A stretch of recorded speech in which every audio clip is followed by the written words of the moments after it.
we all been through shit. I did almost die in a fire. Like I literally thought that was my last breath.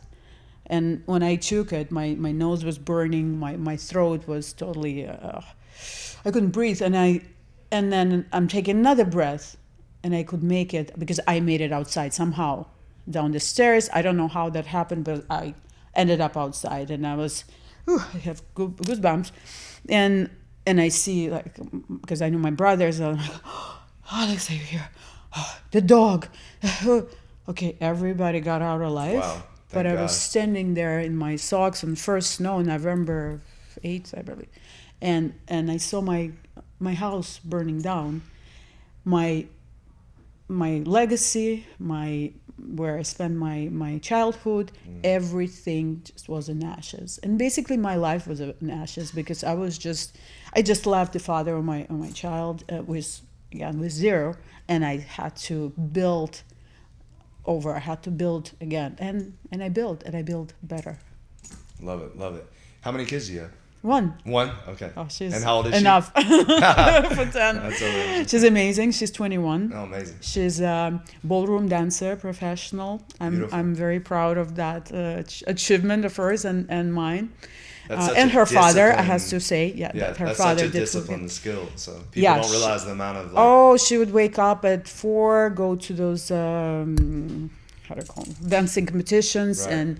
and then an hour of makeup, that hair, and then would come back home at like 10, 11 at night. We have to go back to school in the morning, and she would be in the shower taking all that stuff, all that glue that she had on, the makeup, and she's a kid, and I look at her, I'm like, yeah, you okay, you can do it. And I'm thinking, how I could never do this myself because I wasn't that disciplined. I didn't do any professional sport, unfortunately, because I think I would be a good athlete if I would just put my mind into it. But that started for me later. I did become, I made it, I can say professional, but I made it to the national championship Canadian as a bodybuilder, fitness bikini at 43. And I was like, wow. So, but go back on that. So you have this life-altering situation, house, and you almost dying, the whole, losing everything. What in that moment clicked where you now, like not even a year later, you're competing on stage in bodybuilding? Like that wasn't a year later. It was a few years later. Yeah. Okay. But what led you to? Have you always been into working out and lifting weights and stuff, or? I thought I was. Okay. Like a lot of women, like, oh, I'm here on the treadmill, and she's walking there for like an hour, and I worked out for 2 hours today. No, honey, you didn't. You were wasting your time, pretending, and it's a pity that people pretend, and they're fooling themselves. And no, that's where I was. I thought I was doing it, but then. How did this happen? Something clicked that moment that, oh my God, I'm dying, but I haven't lived yet. For me, it was always for some kind of outside achievement. For my parents, obviously, I love them. And it's a good thing. Yes, they do push. Like I pushed my daughter, but it was always inside. I was like, okay, I have to do it. I have to do it. And once you have to, it's a different energy. Right. It's only if I want to. So I think that's when this wanting part started. I started realizing that what is this I want, and what do I have to do to get there? And slowly I started looking for ways to basically become me. Okay. And then there was the law school was there, and I thought that was my thing to do. This Russian blonde, beautiful. I always consider myself beautiful, even though I was the most unconfident person. Really? I kind of knew I was beautiful, but I was having like I couldn't speak. I was mute. I was afraid of public speaking. Now I'm on TV doing live things in the States. Like I'm doing this and I'm loving it. But always the happiness is on the other side of fear. We know that. So once you get over that bridge, that what you're there. What do you think contributed to the? Would you call it low self-esteem or fear? Or what do you think contributed to that? Because like you said, I mean, you're a beautiful woman. Right. You're educated, like beyond, Right. like you have a master's degree in law and all this stuff. Yeah. I mean, that's a Miami that's a University. big deal. That's a like, big deal. yeah. So it seems like you would be on top of the Right. world. What do you think was causing I would want to say my father. that? Okay. He passed away 20 years ago. I love him. But he was pushing me into becoming better, and I understand him. But I would never, stop and like say, okay. And he would never do it. Like, okay, good, let's celebrate. Like, you're good enough. You this, you. It was always more. It more, was more, always more. like the next thing. Right. Like that carrot that you're always chasing the next carrot. And I think I picked up that mode of operation. There's always the next thing. Never enough. Never enough. And right now I'm doing the totally opposite. Like, I'm celebrating every little step.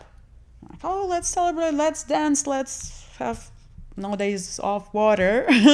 And just, enjoy life more in those moments. Like now. Yeah. Not tomorrow.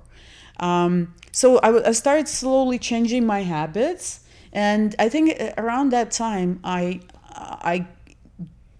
who got me into that? Somehow I found myself doing the first like a personal development training. Okay. Oh my God, that was the mindset change, and from what I remember, it was exactly that. There are two moving energies, how do you call them, powers that drive you, driving factors. Mm-hmm. It's out of love or out of fear. Yeah, I've heard it. So basically, I was doing everything out of fear of that my father is going to be upset, fear that I'm not good enough, like in my whatever class, fear, like always out of fear. And acting out of love is totally different energy. So I think at that moment, that was big when I switched. I'm going to be acting out of love, not out of fear. I was just having a conversation with my brother about this, like operating at a state of gratitude. Right. It just makes things way better than operating, like you said, out of fear or fear of loss or worrying and stuff like that. Just wake up and be grateful for where you are while you pursue where you're going and where you want to be. Right. Because grateful, you can't be in fear and grateful at the same time. Exactly. They don't mix. So yes, I even did courses on this. I did teach like a gratitude challenge or something. I was doing it with my WOW women, and they loved it. And I'm like, my God, it's like an instant trick. When you change your state of life, state of being. So talk about the wow of you. Where did that come from?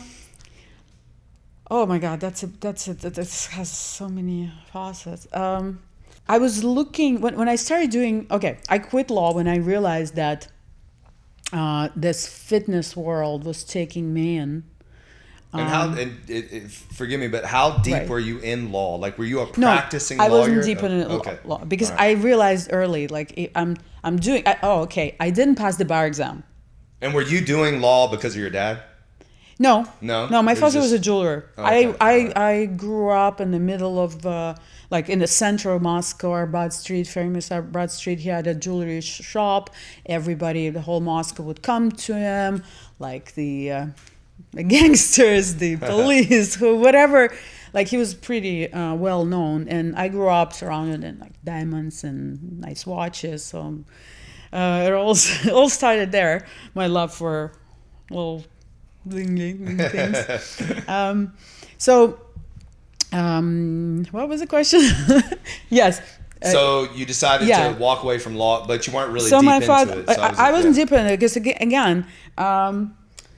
Again, I liked the ego part of it. Okay. I I would imagine myself, like I'm an actress, I'm a natural actress, but I couldn't allow myself to pursue that. And I know you were doing it, right? Yeah. You wanted to be, so you understand me, like yeah. how we have it at us, but there's a path, like by being that, to actually going to auditions and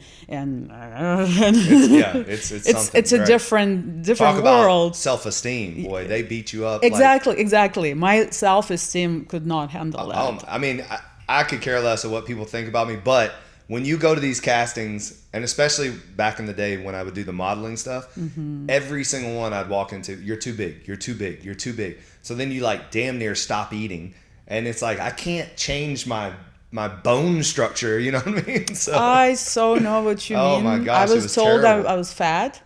I mean, I was shredded, like not an ounce of fat on me, and they'd be like, "You're too big," and I'd be like, "I have a 27-inch waist. What do you want from me?" You know, not now, of course, but They're back like then, those, yeah. when I was in my Yeah. 20s. So and the standards were different. Now it's more into fitness Yeah. people. We kind of can now it's go like back into it now. everyone's a model now. Yeah. Because of Instagram. Those of you had to be But this back in skinny, the day, almost it was anorexic. teeny. Yeah, and I think due to that I became bulimic because I was told that I was too fat, and then I remember this stupid thing. Never forget this. I have a lot of friends who are hockey players, like NHL. There are a lot of Russian guys, and I don't know. I was always attracted to hockey players. It's my little. well, they're usually like 6'4", 240. I so spent I 7 years with exactly. one of those amazing guy, but not this one. Another one. We were talking. He's like, "How come you're not modeling?" I said, "You know what? They told me to lose weight." And he's like, "So why don't you?" Like an athlete, like really, like a man. Why don't you? And I was like really. Well, if they like sign a contract with me, that's what I answer. Oh my God, the stupid answer ever. Well, if they offer me something, if they sign a contract, then I'll lose weight. He's like, "Katia, this is the same thing as saying, sign me up for NHL and I'll learn how to play hockey." Exactly.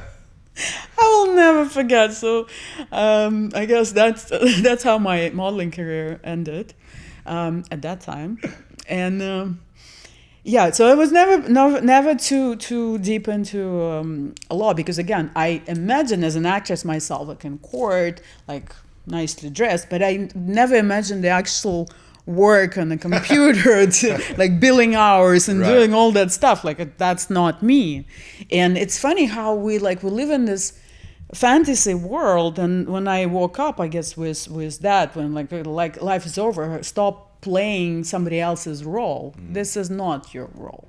You are out there. You're more into whatever I'm into now. Now I'm a clinical sexologist doing a PhD in sex. Like, have you ever met a person who has a PhD in sex? Well, in sexology, but it's like, okay, I'm gonna have a hopefully PhD in sex. I like that. I like that. Even people say like titles don't matter. No, I think names matter, titles matter, but it's not like what somebody calls you. It's like what you call yourself. Right. When I first was called the Wow Woman, I was like, me? I had such an imposter after that book. Wow, and I did my trainings. I called them wow this, wow body, wow this and that, and somebody called me the Wow Woman.